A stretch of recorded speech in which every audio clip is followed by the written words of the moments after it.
కొన్ని సందర్భాల్లో పోక్సో చట్టం కూడా మిస్యూజ్ అవుతుందనేటువంటి మాట సుప్రీంకోర్టు ఈ మధ్యనే చెప్పింది. ముఖ్యంగా మైనర్లుగా ఉన్నటువంటి అబ్బాయి, అమ్మాయి పెళ్ళి అంటే ప్రేమించుకొని ఇంట్లో నుంచి వెళ్ళిపోయి పారిపోయి పెళ్లి చేసుకున్నటువంటి సందర్భంలో అమ్మాయికి సంబంధించినటువంటి తల్లిదండ్రులు ఆ అబ్బాయి పైన ఈ పోక్సో చట్టం కింద కేసులు పెడుతూ ఉన్నారు. అయితే ఆ పోక్సో చట్టం కింద నమోదైనటువంటి కేసులు ఆ ఆ అమ్మాయి అబ్బాయిలకు పిల్లలు పుట్టిన తర్వాత కూడా కంటిన్యూ అవుతున్నటువంటి కేసులు చాలా చూస్తూ ఉన్నాం. ఈ నేపథ్యంలో చాలా హైకోర్టులు కూడా వీటిపైన ఇంత ఎలాంటి జడ్జ్మెంట్స్ ఇవ్వాలన్నటువంటి విషయంలో కూడా సందిగ్ధంలో ఉన్నటువంటి కేసులు మనం చాలానే చూస్తూ ఉన్నాం. సో అసలు ఈ నేపథ్యంలో అసలు ఈ పోక్సో చట్టం ఏ సందర్భంలో పెట్టాలి, నిజంగా ఇప్పుడు మనం చెప్పుకున్నటువంటి ఎగ్జాంపుల్ సందర్భంలో ఎలాంటి మార్పులు తెస్తే బాగుంటుంది అనేటువంటి విషయాన్ని మాట్లాడుకునేటువంటి ప్రయత్నం చేద్దాం. మనతో మాట్లాడాలనుకున్నారు సుప్రీంకోర్టు అడ్వకేట్ డాక్టర్ సాల్మన్ రాజు గారు. ఒకసారి సార్తో మాట్లాడదాం. సార్, మనం చూస్తున్నాం పోక్సో అనేది పిల్లలకు సంబంధించినటువంటి చట్టం, అంటే మైనర్లకు సంబంధించి. సో యాక్చువల్గా ఏంటి సార్, అంటే పోక్సో చట్టం కూడా మిస్యూజ్ అవుతుందనేటువంటి మాట, ఎస్పెషల్ ఇలాంటి సందర్భంలో ఎందుకు ఈ సుప్రీంకోర్టు ఇలాంటి వ్యాఖ్యలు చేస్తుంది అనుకోవచ్చు? రీసెంట్గా చూసుకుంటే Justice Mahadevan, Justice B V Nagarathna వీళ్ళిద్దరు ఏం చేశారంటే ఒక కన్సర్న్ ఎక్స్ప్రెస్ చేశారు. ఈ కన్సర్న్ ఎట్లా ఎక్స్ప్రెస్ చేశారంటే ఒక పర్టికులర్ అడ్వకేట్ ఫైల్, ఒక సీనియర్ అడ్వకేట్ ఆఫ్ సుప్రీంకోర్టులో ఒక అప్లికేషన్ ఫైల్ చేశారు. ఏంటి అంటే పాక్సో చట్టాలు చాలా మిస్యూజ్ అవుతున్నాయి, ఎస్పెషలీ ఎలోప్మెంట్ కేసెస్లో, తర్వాత మ్యాట్రిమోనియల్ కేసెస్లో. ఇప్పుడు కొన్ని పర్టికులర్ కమ్యూనిటీస్ తీసుకుంటే మైనర్ గర్ల్స్కి కూడా పెళ్లి చేస్తున్నారు, though of course it is illegal in India. అట్లాంటి వాటిల్లో కూడా అమ్మాయి పేరెంట్స్ చేసేది ఏంటి అంటే వెళ్ళి అబ్బాయి పైన పాక్సో చట్టం కింద పెడుతున్నారు. పోలీసులు కూడా రిజిస్టర్ చేస్తున్నారు. ఎందుకంటే police should also be aware of the complete law. What exactly is POCSO అన్నది పోలీస్ వారు కొంచెం దాన్ని ఇంకా క్లుప్తంగా చూసి పెట్టాలా లేదా అన్నది కూడా ఇచ్చేయాలి. ఇక్కడ అదొక వెరీ ఇంపార్టెంట్ క్వశ్చన్. కాబట్టి సుప్రీంకోర్టు వారు ఏం చేశారంటే దీని మీద కన్సర్న్ ఎక్స్ప్రెస్ చేశారు. పాక్సో లాస్ మిస్యూజ్ అవుతున్నాయి. పాక్సో లాస్ ఎస్పెషలీ మ్యాట్రిమోనియల్ కేసెస్లో, ఎలోప్మెంట్ కేసెస్లో మిస్యూజ్ అవుతున్నాయి. ఈ మిస్యూజ్ అన్నది అవ్వకూడదు. లాస్ట్ టైం మనం చూసుకుంటే మొన్న ఈ కన్సర్న్ ఎక్స్ప్రెస్ చేయకన్నా ముందు సుప్రీంకోర్టు వారు ఏం చేశారు, already all union ministries of ఇండియాకి, తర్వాత మినిస్ట్రీ ఆఫ్ ఎడ్యుకేషన్కి, వీటికి నోటీసెస్ ఇష్యూ చేశారు. ఇష్యూ చేసి కొన్ని ప్రొసీజర్స్ అడాప్ట్ చేయమని చెప్పారు. అది ఇంకా ఇంప్లిమెంట్ చేయలేదు. మొన్న ఈ సీనియర్ అడ్వకేట్ ఫైల్ చేసిన తర్వాత సుప్రీంకోర్టు వారు ఏం చేశారంటే అన్ని స్టేట్స్కి నోటీసెస్ ఇచ్చారు. మోస్ట్ ఆఫ్ ద స్టేట్స్ వాళ్ళ నోటీసెస్కి రెస్పాండ్ అయ్యి వాళ్ళ కౌంటర్స్ ఫైల్ చేశారు. స్టేట్ ఆఫ్ తెలంగాణ, త్రిపుర, తర్వాత ఇంకొన్ని ఒక 4-5 స్టేట్స్ చేయలేదు. So the Supreme Court is actually awaiting their response also.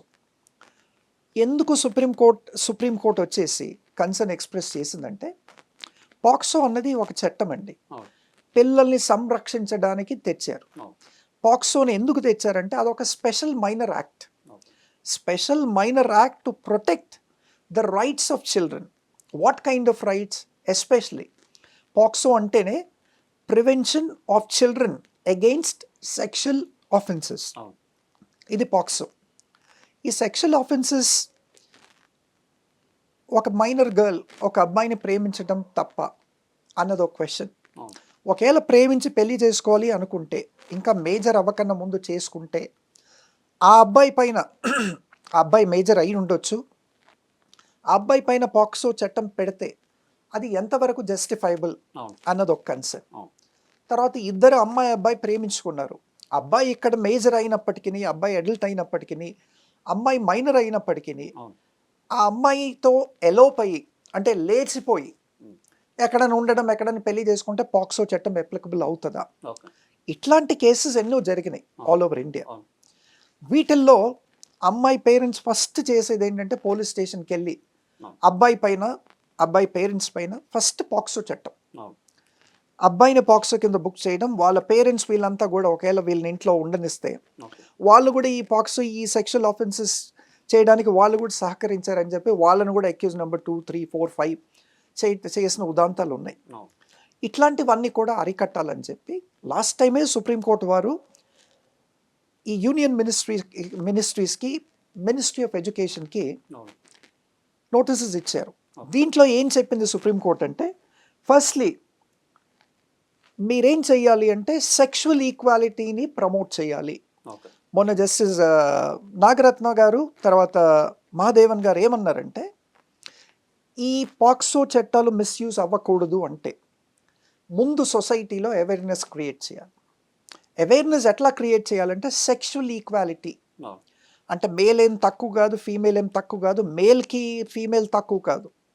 ఈ సెక్షువల్ ఈక్వాలిటీ అన్నది డిస్క్రిషన్ అన్నది తీసేయాలి, బయాస్ అన్నది తీసేయాలి. ఓకే. సెక్షువల్ ఈక్వాలిటీ గురించి ఫస్ట్ మీరు అవేర్నెస్ క్రియేట్ చేయాలి. ఓకే. తర్వాత స్కూల్స్లో కాలేజెస్లో సిలబస్లో మీరు ఎథికల్ బిహేవియర్ అన్నది ఇది నేర్పించాలి. తర్వాత మోరల్ ఎడ్యుకేషన్ అన్నది మీ సిలబస్లో ఇంక్లూడ్ చేయాలి. ఓకే. ఇప్పుడు బోర్డ్ ఆఫ్ ఇంటర్మీడియట్ ఎడ్యుకేషన్ కానీ, బోర్డ్ ఆఫ్ సెకండరీ ఎడ్యుకేషన్ కానీ, తర్వాత సిబిఎస్ఈ, ఐసిఎస్సి కానీ వీళ్ళ సిలబస్ ఏదైతే ఉంటుందో ఈ సిలబస్లో మోరల్ ఎడ్యుకేషన్ ఇంట్రడ్యూస్ చేయాలి. That should be a part of the curriculum అవును. అని చెప్పి సుప్రీంకోర్టు వారు ఇచ్చారు. ఇది రెండోది. మూడోది ఏంటంటే ఎథికల్ బిహేవియర్తో పాటు ఎథికల్ ట్రైనింగ్ కూడా ఇవ్వాలి పిల్లలందరికీ కూడా. వీళ్ళ సిలబస్లో ఒక ఎథికల్ ట్రైనింగ్ క్లాస్ పెట్టి వీక్లీ వన్సో లేదంటే once in 15 days ethical behaviour training కూడా ఇవ్వాలి. ఒక ఫీమేల్తో ఎట్లా బిహేవ్ చేయాలి, ఒక ఫీమేల్ ఎట్లా రెస్పెక్ట్ చేయాలి, ఒక ఫీమేల్ ఏ విధంగా చూడాలి, కేవలం ఒక అంటే విమెన్ని రెస్పెక్ట్ చేయాలి అని చెప్పి ఇది కూడా ఒకటి ఇచ్చింది. దాని తర్వాత ఒక ఆమెని ఒక ఆడపిల్లని ఏ విధంగా ట్రీట్ చేయాలి, ఏ విధంగా రెస్పెక్ట్ చేయాలి, ఏ విధంగా మేనర్ఫుల్గా మాట్లాడాలి, ఇవన్నీ కూడా ఇంక్లూడ్ చేయండి మీ కరికులంలో అని చెప్పి ఇచ్చినప్పటికీ ఇప్పుడు దాకా అది జరగలేదు. కాబట్టి సుప్రీంకోర్టు వారు ఇప్పుడు చాలా serious and severe concern express చేస్తూ ఇండియాలో ఉన్న స్టేట్స్ అన్నిటికీ కూడా తర్వాత యూనియన్ టెరిటరీస్ అన్నిటికీ కూడా నోటీసెస్ ఇవ్వడం జరిగింది. సుప్రీంకోర్టు దీని మీద డెఫినెట్లీ మంచి జడ్జ్మెంటే ఇస్తుందని నా ఒపీనియన్ అండి. ఎందుకంటే ఇంకా కొన్ని స్టేట్స్ వీటి మీద వాళ్ళ రెస్పాన్సెస్ ఫైల్ చేయాలి. ఓకే. ఇది కాకుండా నా పర్సనల్ ఒపీనియన్ ఏంటి అంటే ఈ పాక్సో అన్నది మిస్యూజ్ అవ్వకూడదు అంటే the supreme court should issue guidelines with the SOP, okay. Standard operating procedures to the police. ఏ యాక్చువల్లీ సర్కమ్స్టాన్సెస్లో పాక్సో అన్నది అబ్బాయి పైన రిజిస్టర్ చేయాలి, ఓకే. ఇక్కడ సెక్షువల్ ఆఫెన్స్ జరిగిందా లేదా, దాంట్లో ఈ అమ్మాయి కాన్సెంట్ ఉందా లేదా, ఈ కాన్సెంట్ ఉన్నప్పటికీ వీళ్ళు దాంట్లో పాల్గొంటే ఏంటి అన్నది పరిస్థితి. అవును. సో ఎన్నో విధాలుగా పోలీస్ వారు అనలైజ్ చేయాలి. My opinion is supreme court first should issue a list of SOP to the police. Okay. ఒక ఫ్యామిలీ పోలీస్ దగ్గరికి వెళ్ళిన తర్వాత పోలీస్ అంటే ఒక ఈ ఫాల్స్ అలిగేషన్స్ పైన కేసు రిజిస్టర్ చేయకుండా పోలీస్ ఏ విధంగా పాక్సోలో ఇన్వెస్టిగేట్ చేయాలి, ఏ విధంగా ఎవిడెన్స్ కలెక్ట్ చేయాలి, ఏ విధంగా యాక్చువల్లీ మెడికల్ అనాలిసిస్ చేయాలి, వీటన్నిటి మీద కూడా స్టాండర్డ్ ఆపరేటింగ్ ప్రొసీజర్స్ అన్నవి సుప్రీంకోర్టు వారు ఇష్యూ చేసి గైడ్ లైన్స్ ఇస్తే కానీ ఈ misuse and abuse of the laws of POCSO అన్నవి జరగవు ఓకే. అన్నది నా పర్సనల్ ఒపీనియన్ అండి. అంటే ఒకవేళ వాళ్ళిద్దరూ వెళ్ళిపోయి మళ్ళీ పెళ్లి చేసుకుని వచ్చినప్పుడు వాళ్ళిద్దరు కలిసి ఉంటున్నప్పటికీ కూడా సో కేసు ఇంకా అట్లనే కంటిన్యూ అయినప్పుడు అమ్మాయికి సంబంధించి సమాజంలో ఒక ఇంత వేరే విధంగా చూసేటువంటి అవకాశం కూడా ఉంటుంది. ఆమె కొంత మానసికంగా హింసకు కూడా గురయ్యేటువంటి అవకాశం ఉంటుంది. సో ఒకవేళ ఇలా పెళ్లి చేసుకొని వెళ్ళిపోయిన వాళ్ళపైన ఇలాంటి పోక్సో కేసులు కొట్టివేస్తే బాగుంటుందంటారా? సో దానికి సంబంధించి ఎలాంటి రూల్స్ కానీ గైడ్ లైన్స్ కానీ ఉంటే బాగుంటుందా? కరెక్ట్ అండి, మీరు చెప్పినట్టు ఇట్లాంటి ఇప్పుడు ప్రేమించుకొని వెళ్ళిపోయారు, అవును. పేరెంట్స్ విషెస్కి అగెయిన్స్ట్ మైనర్ అమ్మాయి వెళ్ళిపోయి ఆ మేజర్ అబ్బాయిని పెళ్లి చేసుకుని ఉన్నప్పుడు అవును. స్ట్రిక్ట్గా కాన్సెంట్ ఉందా లేదా అన్నది చూడాలి. అవును. పాక్సో అప్లికబులా లేదా అన్నదే చూస్తున్నారు, పాక్సోనే అప్లికబుల్ చేస్తున్నారు పోలీస్ వాళ్ళు కానీ పేరెంట్స్ కానీ. ఓకే. మెయిన్ మీరు అన్నట్టు ఏంటంటే ఈ గైడ్ లైన్స్లో సుప్రీంకోర్టు వాళ్ళు కూడా ఏం చెప్పాలంటే అమ్మాయి కాన్సెంట్ ఉందా లేదా, మ్యూచువల్లీ అగ్రీ అయ్యి వెళ్ళిందా లేదా అన్నది. మ్యూచువల్లీ అగ్రీ అయ్యి కాన్సెంట్ ఇచ్చి ఆ అబ్బాయితోనూ ఉంటాను, ఆ అబ్బాయి నా జీవితం అని అనుకుంటే అది పిల్లలు పుట్టిన తర్వాత కూడా కంటిన్యూ అవుతుంది. ఎగ్జాక్ట్లీ అది అవ్వకూడదు. అట్లాంటి వాటికి కూడా ఈ SOPలో డెఫినెట్లీ ప్రిస్క్రైబ్ చేసి ఆ ప్రిస్క్రిప్షన్ అన్నది ఇవ్వాలి సుప్రీంకోర్టు వాళ్ళని. ఓకే. అప్పుడు దాకా ఇట్లాంటి కేసెస్ని అరికట్టలేము. ఓకే. ఇంకొకటి పాక్సో ఒకసారి రిజిస్టర్ అయిన తర్వాత అవును. ఆ పాక్సోని విత్డ్రా చేసుకోవడానికి లేదు. ఓకే. పేరెంట్స్ వచ్చి లేదండి మా కేసు మేము విత్డ్రా చేసుకుంటాం అనడానికి లేదు. ఓకే. సో అంత సివియారిటీ ఉన్నప్పుడు డెఫినెట్లీ పోలీస్ వాళ్ళు కూడా ఆలోచించాలి. సుప్రీంకోర్టు వారు కూడా ఇటువంటి గైడ్ లైన్స్ పెట్టి కొందరి జీవితాలు పాడవకుండా నాశనం అవ్వకుండా చూసుకోవాలి. ఓకే. రియల్గా ఎక్కడైతే మైనస్ పైన సెక్షువల్ ఆఫెన్సెస్ జరుగుతున్నాయో వాటిలో మాత్రం ఎగ్జామ్ చేయకూడదు. వాటికి కూడా ఇంకా స్పెషల్ ఎస్ఓపీస్ ఇవ్వాలి. ఓకే.